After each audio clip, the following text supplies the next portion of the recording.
बिहार चुनाव में इस बार एक नया रंग ये देखने को मिल रहा है कि नीतीश कुमार उन मुद्दों को ही खत्म कर दे रहे हैं जिनसे उन पर निशाना साधा जा सकता था या जिनके जरिए उन पर गोली चलाई जा सकती थी। भाई, गोली चलाई जा सकती थी मतलब मसलों की, मतलब उनको घेरा जा सकता था। उन्होंने एंटी इनकम्बेंसी के सारे मसले खत्म कर दिए। महिलाओं को 10-10 हजार रुपए की आर्थिक सहायता दे दी।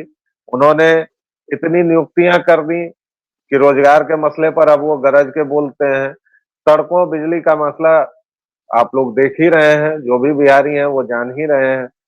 उद्योगों के नाम पर एक उद्योग वो झपट के ले आए हैं, भागलपुर वाला, और उस पर कर सकते हैं बहुत सारा हल्ला, जिसके बारे में विपक्षियों ने न जाने क्या क्या 1 रुपया में दे दिया।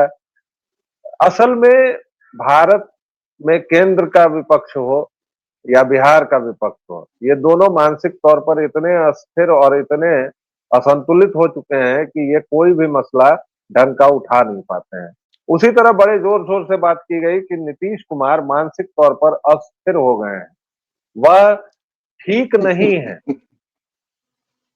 वो कुछ का कुछ कर रहे हैं और उनके बहाने राज्य की नौकरशाही हावी हो गई है और वो लगातार बिहार का शोषण कर रही है। नीतीश कुमार ने 3 दिन से लगातार जनता के बीच में, इस बीच जब तेजस्वी यादव अपने घर के अपने ड्राइंग रूम से बैठकर और फोन पर जनता को संबोधित कर रहे थे, तो नीतीश कुमार उस पानी में, उस झींसी में, जिसको हम लोग बिहारी में झींसी कहते हैं, उसमें भीगते भागते हुए जनसंपर्क कर रहे थे। और उन्होंने इस धारणा को भी तोड़ दिया कि वह मानसिक या शारीरिक रूप से अशक्त हैं, अस्थिर हैं या कहीं से कमजोर हुए हैं। लेकिन इन सब से बढ़कर एक तीसरी बात, बिहारियों सावधान, अगर आपने चाराचोर खानदान से किसी को भी चुना तो आप बिहार पर ईसाई शासन थोपने जा रहे हैं। जी हाँ, लालू प्रसाद यादव का पूरा खानदान ईसाई हो चुका है। और इस पर विस्तार से प्रकाश डालने के लिए हमने आमंत्रित किया है आनंद जी को। आनंद जी, बहुत बहुत स्वागत है।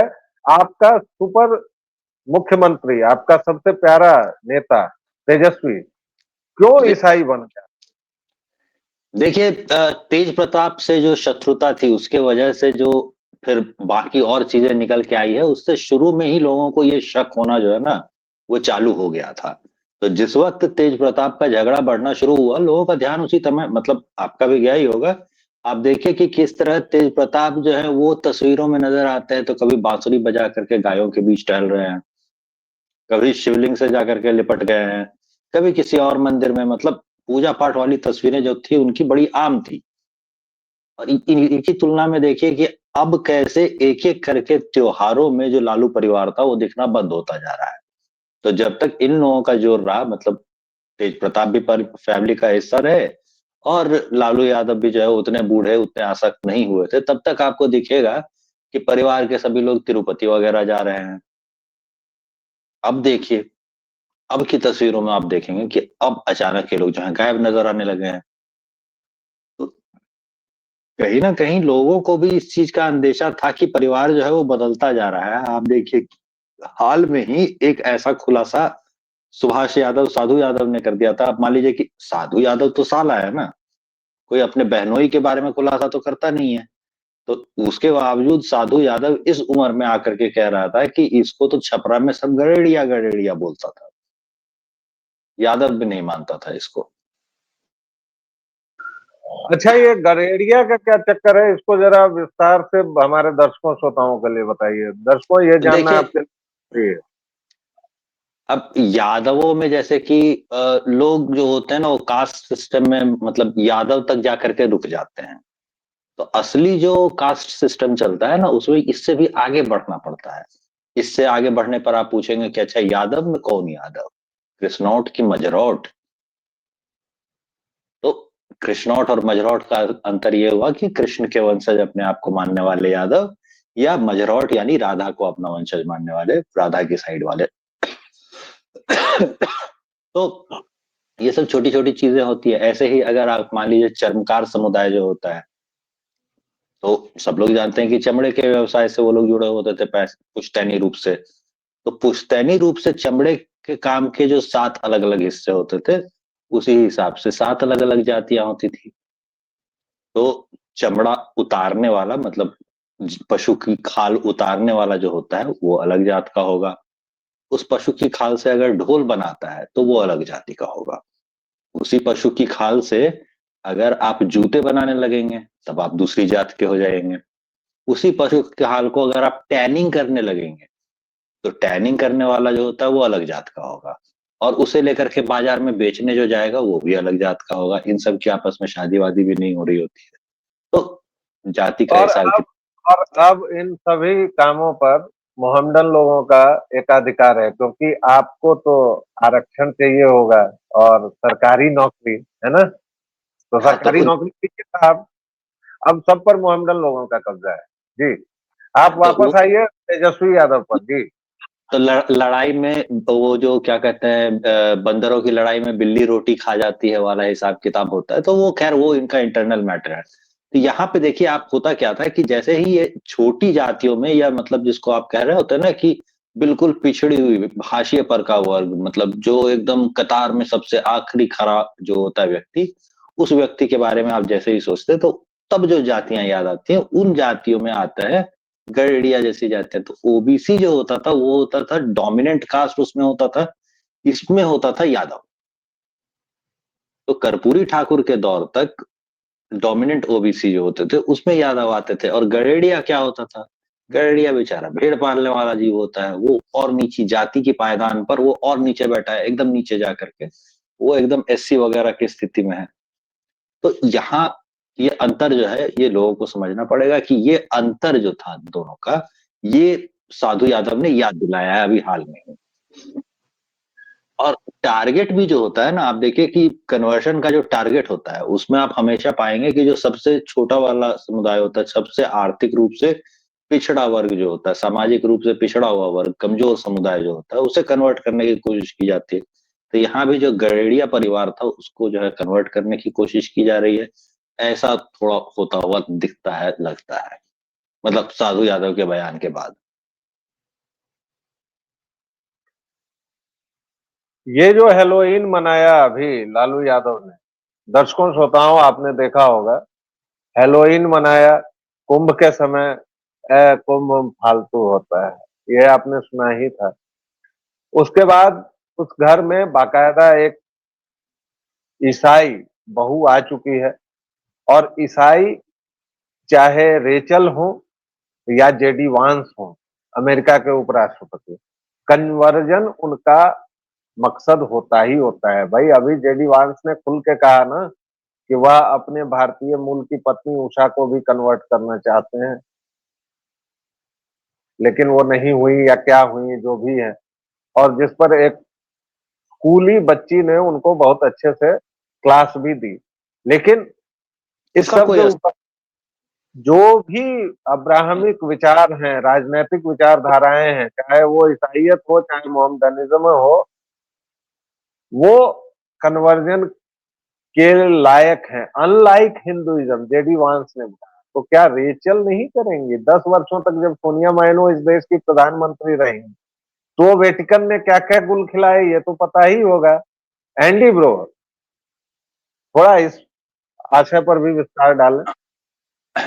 देखिए एक चीज आपको ये समझनी होगी कि भारत में या बिहार में या कहीं भी जो ये जो धर्म परिवर्तन का काम चलता है इसमें बहुत तेज परिवर्तन आता है अगर आपके पास सरकार जो है वो कांग्रेस वाली हो और अगर आपके पास जो है सरकार भाजपा वाली हो। तो अंतर जो होता है वो किसी भी राज्य में बहुत साफ साफ बहुत स्पष्ट पता चल जाएगा।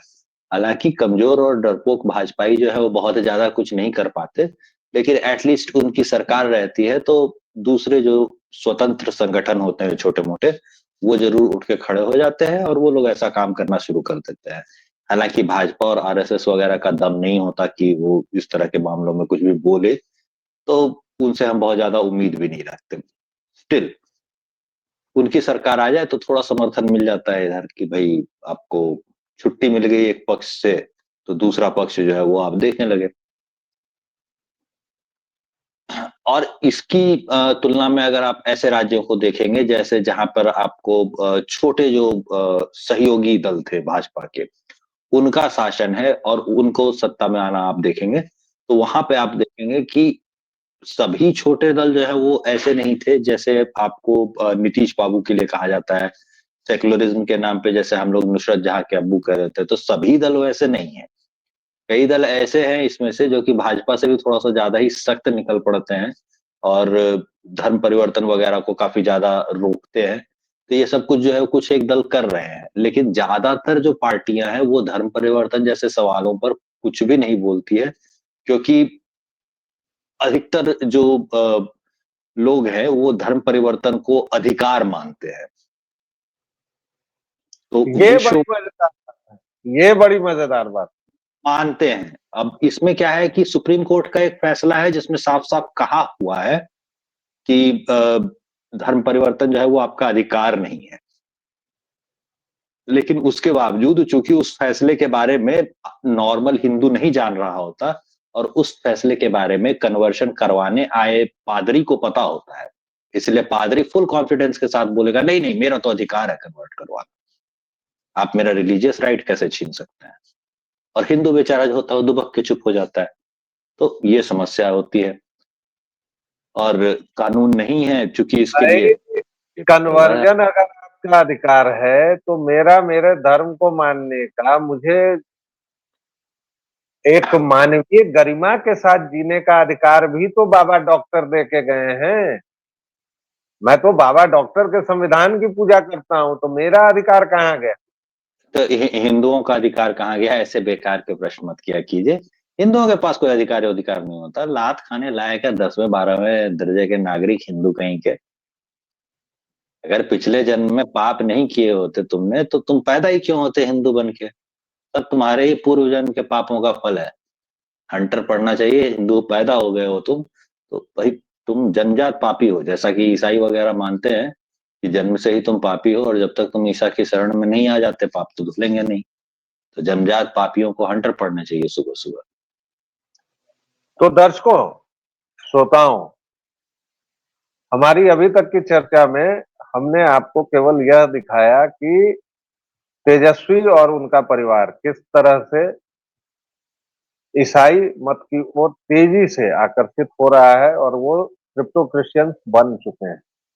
इसी तरफ दूसरी ओर देखिए कि इसी बिहार में गर्वीले मैथिल बिहारी बनाम बाहरी, स्थानीय बनाम बाहरी को लेकर एक उम्मीदवार को एक सीट पर घेरने में लगे हुए हैं और इसके लिए वो आरजेडी के उम्मीदवार तक का समर्थन करने को तैयार हैं। भाजपा ने बहुतेरी गलतियां की हैं और मैं भाजपा का प्रवक्ता नहीं हूं। जो लोग भाजपा के प्रवक्ता हैं वो उसका विचार करें, वो उसका बचाव करें। भाजपा ने घनघोर गलतियां की हैं। टिकट के वितरण में हमेशा ही मारपीट होती ही है भाई। उत्तर प्रदेश में हमने देखा, योगी की बात मानी गई, नहीं मानी गई, है हुआ हा हुआ। परिणाम क्या हुआ? नकटेर यादव को 37 सीटें मिली ना, और उसके बाद नकटेर यादव के तांडव को आपने देखा ना, उसके बाद नकटेर यादव के बयानों को आपने देखा ना। यहां क्या होगा? नहीं तो क्या इस डर से हम हमेशा ब्लैकमेल होते रहेंगे? ब्लैकमेल मत लीजिए साहब, लेकिन आप ये तो देखिए कि आपकी पूरी की पूरी आबादी कन्वर्जन के कगार पर खड़ी है। आप जाले जाइए, लोहका जाइए, रोहतक जाइए, कहां जाइएगा सरकार? सिमरी जाइए, दरभंगा जाइए, बिहटा जाइए। बीच में मैंने एक रोहतक नाम भी ले लिया है। तो हाँ, हरियाणा के रोहतक में जिस तरह के हालात हैं, पंजाब में जैसे तमाम तरह के हालात हैं, वैसे ही यहाँ भी हालात हैं। पूरी की पूरी मिथिलांचल की जो आबादी है, आप मेरे घर के बगल में जाइए साहब, पता चलता है कि अचानक 8 लोगों का एक तथाकथित दलित परिवार जो है वो अचानक से सब लॉकेट वॉकेट पहनने लगे हैं। उसके बाद अगला कदम होगा कि वो बजरंग बली और दुर्गा माता की फोटो को हटाएंगे अपने घरों से। लेकिन आपको खबर होती है क्या ये गर्वीले महफिलों को खबर नहीं होती है। वो आते हैं बाहर से नौकरी करके, अपने घर में बढ़िया टाइल्स लगवाते हैं, बढ़िया चारदीवारी लगाते हैं। पूरे अंधरा ठारी में, पूरे मधुबनी में चोरियों की घटनाएं क्यों इतनी ज्यादा हैं? क्योंकि वहां केवल बूढ़ा बूढ़ी रह रहे हैं। बेटा बेटी तो बेंगलोर से लेके कैलिफोर्निया तक में अगर साइबर कुली हैं, ब्लू कॉलर जॉब में हैं, तो वो वहां रहते हैं। अन्यथा नोएडा, ग्रेटर नोएडा में रिक्शा चला रहे हैं, पत्थर तोड़ रहे हैं, मेट्रो में कुछ काम कर रहे हैं। और उसके बाद आप इस तरह की बात करते हैं साहब। पूरी की पूरी आबादी आपकी जो मिथिलांचल नैयायिकों वैशेषिकों का क्षेत्र था, वह आज जिहादियों और मिशनरियों का गढ़ है साहब। हर एक गांव, किसी गांव की सीमा पर जाइए साहब, बड़े से बड़े मस्जिद और दरगाह, एक के बाद एक कब्रिस्तान, सब बन रहे हैं और सब मेन रोड पर, आप चारों तरफ से घिरे हुए हैं। और उसमें इतनी अहमन्यता। दरभंगा का संजय सरावगी 4 बार से जीत रहा है। बहुत ही बेकार, बहुत ही घटिया किस्म का प्रत्याशी है। लेकिन लेकिन क्या उसके बदले हम वीआईपी के उमेश सहनी को चुन लें और एक ईंट और लगा दें तेजस्वी यादव के मुख्यमंत्री बनने की तरफ में? नहीं लगाएंगे। इसलिए एंडी ब्रो, आखिरी का 1 मिनट आपका।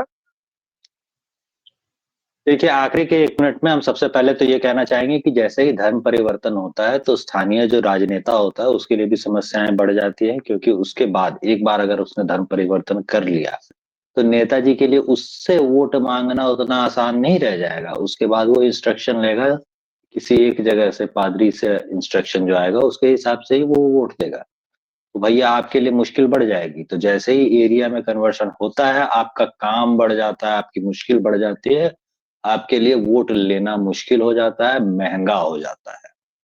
तो कन्वर्शन को रोकिए। अगर आप नहीं रोकिएगा कन्वर्शन को तो महंगे दामों में वही वोट खरीदने पड़ेंगे जो सस्ते में आपको मिल जाते हैं। इसीलिए कन्वर्शन को नेताजी को भी रोकना चाहिए। जनता को जो इस मामले में करना चाहिए वो तो करना ही चाहिए। फिलहाल के लिए बिहार में धर्म परिवर्तन पे जो कानून होते हैं, ऐसे कोई भी कानून नहीं है, ना ही ये किसी पार्टी की पॉलिसी में है, डॉक्यूमेंट्स में है कि इस तरह का कानून कुछ वो बनाएंगे, आगे लेकर के आएंगे। और चुनाव की घोषणा हो चुकी है, घोषणा पत्र सभी पार्टियों के लागू हो चुके हैं। इसके बावजूद ये चुनावी मुद्दा नहीं है। उम्मीद है जनता को एक बार याद दिला दिया है तो कोई ना कोई नेताजी के कान में ये धर्म परिवर्तन का भी एक मुद्दा होता है बिहार में, ये डाल ही देगा। तो फिलहाल के लिए इतने पे ही इजाजत दीजिए। और धर्म परिवर्तन भी बिहार में एक मुद्दा होता है, ये सोच करके देखिए। धर्म परिवर्तन बहुत बड़ा मुद्दा है साहब। और इसको लेकर उत्तर प्रदेश, उत्तराखंड, मध्य प्रदेश, राजस्थान, सब जगह निपटने के लिए कड़े कानून बनाए गए हैं। लेकिन इशरत के अब्बू चूंकि यहाँ पर पालकी में है और उसकी पालकी भाजपा ढो रही है, तो आपको क्या करना है? अपने भाजपा के विधायकों पर, मालिकों पर दबाव बनाना है और उनको कहना है कि ये भी एक मसला है। और मात्र 3 दिन अब आपके पहले चरण की वोटिंग में है। बहुत सोचिए, बहुत विचारिए, क्योंकि सवाल आपकी मातृभूमि का है, सवाल आपके राज्य का है। सोच समझ कर वोट दीजिएगा। फिलहाल इतना ही। व्यालोक वाणी को आप लोग जिस तरह अपना प्रेम और स्नेह दे रहे हैं, प्लीज उसे बरकरार रखिए। लाइक्स की संख्या थोड़ी और बढ़ा दीजिए ताकि हमारी बात और लोगों तक पहुंचे। आप लोग शेयर कर रहे हैं, सब्सक्राइब कर रहे हैं, इसके लिए बहुत बहुत आभार, धन्यवाद आप सभी का। और फिर मिलेंगे एक छोटे विराम के बाद। तब तक के लिए जय जय सिया राम। जय श्री राम।